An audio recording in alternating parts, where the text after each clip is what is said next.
بسم اللہ الرحمن الرحیم۔ صحیح البخاری حدیث نمبر 7275۔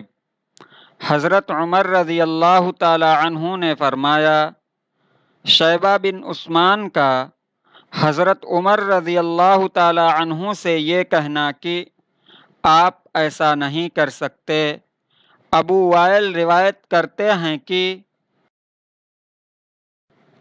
میں اسی مسجد یعنی خانہ کعبہ میں شیبہ بن عثمان کے پاس بیٹھا تو انہوں نے کہا کہ جہاں تم بیٹھے ہو وہیں عمر رضی اللہ تعالی عنہ بھی میرے پاس بیٹھے تھے، اور انہوں نے کہا تھا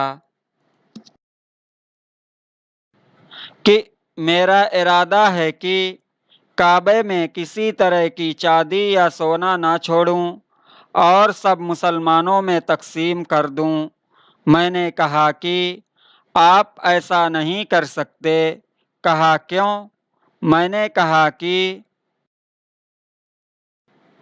آپ کے دونوں ساتھیوں یعنی رسول اللہ صلی اللہ علیہ وسلم اور حضرت ابو بکر رضی اللہ تعالی عنہ نے ایسا نہیں کیا تھا۔ اس پر انہوں نے کہا کہ وہ دونوں بزرگ ایسے ہی تھے جن کی اقتداء کرنی ہی چاہیے۔